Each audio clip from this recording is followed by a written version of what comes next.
സന്ദേശത്തിനായി നമ്മളെല്ലാവരും കാതോർക്കുന്ന ബഹുമാനപ്പെട്ട മനുവർമ്മ സാറിൻ്റെ വാക്കുകൾക്ക് ചെവി ഓർക്കാം.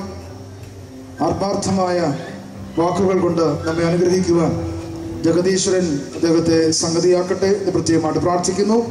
സിനി ആർട്ടിസ്റ്റ് ശ്രീ മനുവർമ്മ അവറുകളെ മുഖ്യ സന്ദേശത്തിനായി ക്ഷണിക്കുന്നു.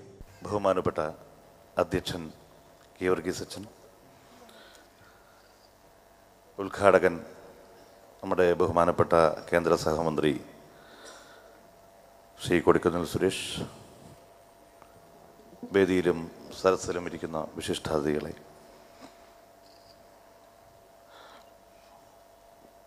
ചില അമ്മമാരുടെയൊക്കെ നോട്ടം കണ്ടു കഴിഞ്ഞാൽ ഇവനാണോ ക്രിസ്മസ് സന്ദേശം നൽകാൻ വന്നതെന്നുള്ളൊരു തോന്നലുണ്ടെന്ന് തോന്നുന്നു.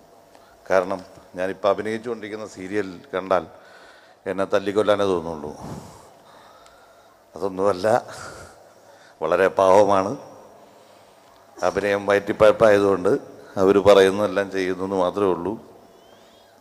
ഇവിടെ വന്നപ്പോൾ ഗീവർഗീസ് അച്ഛൻ്റെ പ്രസംഗം കേട്ടപ്പോൾ ഞാൻ തകർന്ന് തരിപ്പണമായി. കാരണം ഞാൻ പഠിച്ചു വെച്ചിരുന്ന കാര്യങ്ങൾ മുഴുവൻ അച്ഛൻ പറഞ്ഞു.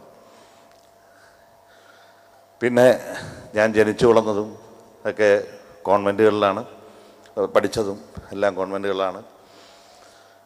അത് എൻ്റെ ഒരു ഭാഗ്യമായിട്ട് ഞാൻ കരുതുകയാണ്. പിന്നെ മാവേലിക്കരയുമായിട്ട് എനിക്ക് വളരെ അടുത്ത ബന്ധമാണുള്ളത്. കാരണം എൻ്റെ മുതിർന്ന ആൾക്കാർക്ക് അറിയായിരിക്കും, എൻ്റെ വല്യച്ഛൻ വർഷങ്ങളായിട്ട് മാവേലിക്കര ഗവൺമെൻറ് ഹോസ്പിറ്റലിൽ സൂപ്രണ്ടായിരുന്നു, ഡോക്ടർ മല്ലിനാഥൻ.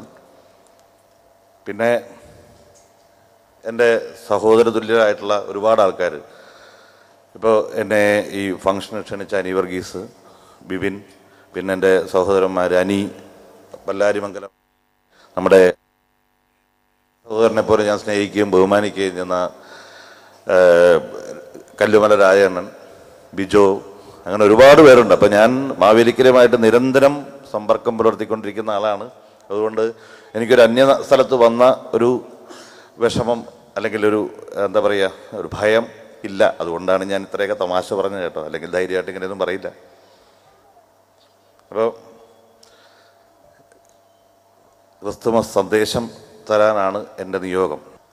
ഈ സത്യം പറഞ്ഞാൽ 2000 വർഷങ്ങൾക്ക് മുമ്പ് ബത്ലഹേമിൽ ഒരു പുൽത്തൊഴുത്തിൽ ഞാൻ അവിടെ ഇരുന്ന് ആലോചിച്ച സംഭവമാണ്. കാരണം അദ്ദേഹത്തിൻ്റെ അമ്മയ്ക്ക് പരിശുദ്ധാത്മാവിൻ്റെ അനുഗ്രഹം കിട്ടിയിട്ട് പോലും കേവലം ഒരു പുൽത്തൊഴുത്തിൽ, അദ്ദേഹം മന്ത്രി പറഞ്ഞു, ഒരു പുൽത്തൊഴുത്തിൽ ജനിച്ച് ജനങ്ങൾക്ക് വേണ്ടി ജീവിച്ച് ജനങ്ങൾക്ക് വേണ്ടി മരിക്കുകയായിരുന്നു കർത്താവ്. അതാണ് യഥാർത്ഥ മഹത്വം എന്ന് പറയുന്നത്. ഇപ്പം നമ്മളൊക്കെ ജീവിക്കുന്നതെന്ന് പറഞ്ഞാൽ നമുക്ക് വേണ്ടി ജീവിക്കുകയും നമുക്ക് വേണ്ടി ജനിക്കുകയും നമുക്ക് വേണ്ടി മരിക്കുകയും ചെയ്യുക. നമ്മുടെ കുഞ്ഞുങ്ങൾ 5 സ്റ്റാർ ഫെസിലിറ്റീസ് ജനിക്കണം എന്നാഗ്രഹിക്കുന്നവരെ നമ്മൾ ഓരോരുത്തരും. പക്ഷേ പ്രപഞ്ചം തന്നെ സൃഷ്ടിക്കാനും നശിപ്പിക്കാനും കഴിവുള്ള യേശുക്രിസ്തു കേവലം ഒരു പുൽത്തൊഴുത്തിൽ ജനിച്ച് നമുക്കൊക്കെ സത്യം പറഞ്ഞാൽ അദ്ദേഹത്തിൻ്റെ ഒരു എന്താ പറയുക, എനിക്ക് മലയാളം വരുന്നില്ല, സാമ്പിൾ എങ്ങനെ ജീവിക്കണം, മറ്റുള്ളവർക്ക് വേണ്ടി എങ്ങനെ ജീവിക്കണം എന്നുള്ളത് കാണിച്ചു തരികയാണ്. പിന്നെ ഞാൻ സത്യം പറഞ്ഞാൽ എൻ്റെ വീട്ടിൽ വചനപ്പെട്ടി വെച്ചിട്ടുണ്ട്. ദിവസവും ഷൂട്ടിങ്ങിന് പോകുമ്പോൾ, ഞാൻ കള്ളമല്ല പറയുന്നത്, വന്ന് നോക്കുന്നവർക്ക് നോക്കാം, വചനപ്പെട്ടി വെച്ചിട്ടുണ്ട്. ഞാൻ ദിവസവും അതിൽ നിന്നൊരു വചനം എടുത്തുകൊണ്ടാണ് ഞാൻ നോക്കിയിട്ടാണ് ഷൂട്ടിങ്ങിന് പോകുന്നത്. കാരണം എനിക്ക് ഭയങ്കര വിശ്വാസമാണ്. വിശ്വാസം എന്ന് പറഞ്ഞാൽ ഞാൻ ഒരു മതത്തെ മാത്രമായിട്ട് സ്നേഹിക്കുന്നൊരു മനുഷ്യനല്ല. എല്ലായിടത്തും പോകും. ഞാൻ വേളാങ്കണ്ണി പള്ളിയിൽ പോയിട്ടുണ്ട്, അതുപോലെ തന്നെ അമ്പലങ്ങളിൽ പോകും, അതുപോലെ തന്നെ മുസ്ലിം പള്ളിയിലും പോകുന്ന ഒരാളാണ് ഞാൻ.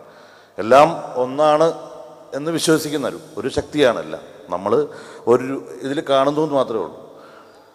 അപ്പോൾ ഈ കാലഘട്ടത്തിൽ കർത്താവിൻ്റെ ജനനവും ജീവിതവും മരണവും എല്ലാം വളരെ പ്രസക്തിയുള്ള സംഭവമാണ് ഈ കാലഘട്ടത്തിൽ പ്രത്യേകിച്ച്. കാരണം തലേ ദിവസം വരെ തോളിൽ കൈയിട്ട് നടക്കുന്ന ഒരു മനുഷ്യനെ പിറ്റേ ദിവസം ഒരു ഉളുപ്പുമില്ലാതെ അടിച്ച് കൊന്ന് അല്ലെങ്കിൽ പല കഷ്ണങ്ങളായി മുറിച്ചിടാനും യാതൊരു മടിയുമില്ലാത്ത ഒരു കാലഘട്ടത്തിലാണ് നമ്മളിപ്പോൾ നിൽക്കുന്നത്. പണത്തിന് വേണ്ടി അല്ലെങ്കിൽ അധികാരത്തിന് വേണ്ടിയോ എന്ത് കാര്യത്തിനും വേണ്ടിയും സഹജീവികളെ കൊല്ലുക എന്നുള്ളതാണ്. ഇപ്പം എന്താ പറയുക, ഭക്ഷണ കാര്യത്തിൽ മായം ചേർക്കാൻ ഒരു മടിയില്ല, മുളക് പൊടിയിൽ ഇഷ്ടികപ്പൊടി ഇട്ട് തരാൻ ഒരു മടിയില്ല കച്ചവടക്കാർക്ക്. കച്ചവടക്കാരെയല്ലേ പറയുന്നത്, നിർമ്മാതാക്കളോ ആരായാലും ശരി. മഞ്ഞൾപ്പൊടിയിൽ കലർപ്പ് ചേർക്കാനും ഒരു മടിയില്ല. അതുപോലെ തന്നെ എല്ലാ കാര്യത്തിലും. അപ്പോൾ അവരവർക്ക് പണമുണ്ടാക്കാൻ വേണ്ടിയിട്ട് എന്തും ചെയ്യാൻ തയ്യാറാകുന്ന ഒരു സമൂഹത്തിലാണ് നമ്മളിപ്പോൾ ജീവിക്കുന്നത്. അപ്പം നമ്മുടെ കുട്ടികളെയെങ്കിലും ഈ കർത്താവിൻ്റെ ജീവിതവും കഥകളും പറഞ്ഞു കൊടുത്ത് അത് പഠിപ്പിച്ച് അവരെ നാടിൻ്റെ ഉത്തമ പൗരന്മാരാക്കുക എന്നുള്ളതാണ് നമ്മുടെ കർത്താവിൻ്റെ പല വചനങ്ങളൊന്നാണ്. നിന്നെപ്പോലെ നിൻ്റെ അയൽക്കാരെയും സ്നേഹിക്കുക. ഇന്ന് എത്ര പേരങ്ങനെ സ്നേഹിക്കുന്നുണ്ട്?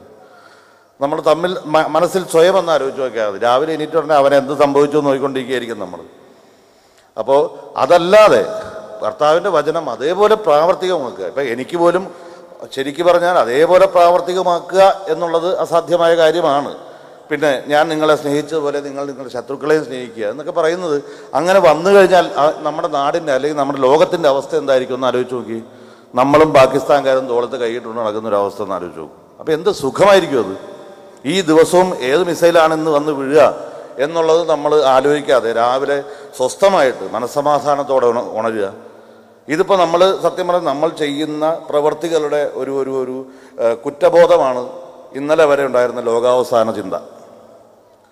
നമ്മൾ സ്വസ്ഥമായിട്ട് അല്ലെങ്കിൽ മറ്റുള്ളവരെ സ്നേഹിച്ച് ജീവിക്കുകയാണെങ്കിൽ അങ്ങനെ ഒരു ചിന്ത, ദൈവം നമുക്ക് അങ്ങനെ ഒരു ശിക്ഷ തരും എന്നൊരു ചിന്തയുടെ ആവശ്യമില്ല.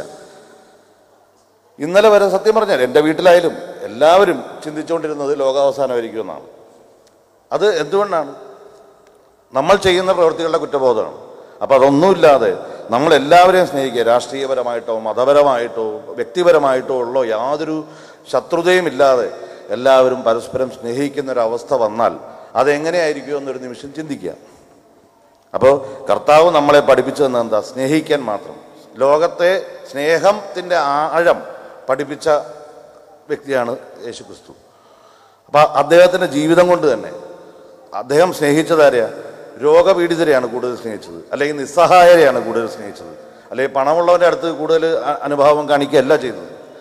അപ്പോൾ നമ്മൾ അതുപോലെ ചെയ്യണം എന്നുള്ളതാണ്. ഇപ്പോൾ ഏത് ദൈവമായാലും അവർ കാണിക്കുന്ന എന്തിനാ നമ്മൾ അത് ഇപ്പോൾ ഇപ്പോൾ ബൈബിളിലായാലും ഖുറാനിലായാലും ഭാരതത്തിലായാലും അങ്ങനെ മഹാഭാരതത്തിലായാലും എന്തിനായാലും പറയുന്നത് എന്തിനാ?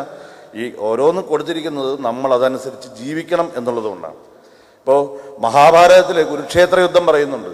അത് ഒരുപാട് ആൾക്കാരെ കൊന്നു തള്ളി എന്നുള്ളൊരു സംഭവമല്ല, നന്മ തിന്മയെ നശിപ്പിക്കുന്നു എന്നുള്ളത് കാണിക്കാനാണ്.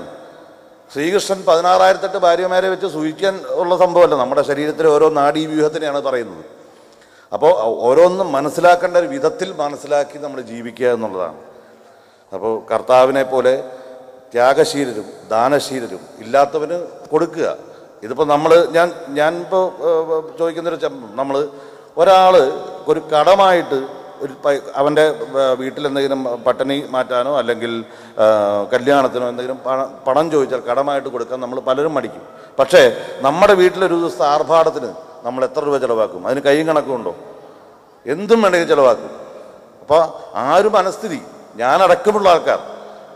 ഞാനടക്കമുള്ള എല്ലാവരും അത് ആ മനസ്ഥിതി ഒന്ന് മാറ്റി എല്ലാവരും അങ്ങോട്ടും ഇങ്ങോട്ടും പരസ്പരം കഴിയുന്ന സഹായം. അപ്പോൾ ചിലർക്ക് ആൾബലം കൊണ്ടായിരിക്കും, ചിലർക്ക് മറ്റേ ധനം കൊണ്ടായിരിക്കും. അങ്ങനെ പല രീതിയിൽ അങ്ങോട്ടും ഇങ്ങോട്ടും സഹായിക്കാനും പറ്റും. സുഖവും ദുഃഖവും അങ്ങോട്ടും ഇങ്ങോട്ടും സ്വീകരിക്കുക, അത് എന്താ പറയുക, പങ്കിടുക എന്നുള്ളതാണ് സത്യം പറഞ്ഞാൽ വേണ്ടത്. പിന്നെ ഞാൻ നേരത്തെ പറഞ്ഞ പോലെ നമ്മുടെ കുട്ടികളുടെ മനസ്സിൽ ഇപ്പോഴേ മത്സരബുദ്ധിയും കാര്യങ്ങളും വളർത്തി കൊടുക്കാതെ, അപ്പുറത്തെ വീട്ടിലെ കുട്ടി എന്ത് ചെയ്തു എന്ന് നോക്കാതെ, അവൻ്റെ ഉള്ളിൽ ഇപ്പോഴേ പകയും വിദ്വേഷവും വളർത്തി കൊടുക്കാതെ അവൻ്റെ ഒരു ആയിട്ടുള്ള ഞാൻ പറയുന്നത് നമ്മൾ നമ്മുടെ കർമ്മം ചെയ്യുക. ഇപ്പോൾ എന്നെ വളർത്തുന്ന എൻ്റെ അച്ഛന് ഇവനെന്താ മമ്മൂട്ടിയാവാത്തേ എന്ന് വിചാരിച്ചിട്ട് കാര്യമില്ലല്ലോ. എൻ്റെ തലയിലെടുത്തൊരു കാര്യമുണ്ട്, നമ്മൾ അതേ ആവുള്ളൂ. പിന്നെ നമ്മൾ ശ്രമിക്കുക എന്നുള്ളതാണുള്ളൂ. ഇപ്പം ഞാൻ ഡോക്ടറാവാൻ ശ്രമിച്ചു, എഞ്ചിനീയർ ആവാൻ ശ്രമിച്ചു, ഒരു രക്ഷയുണ്ടായില്ല, ഞാൻ ഇതേ ആയുള്ളൂ.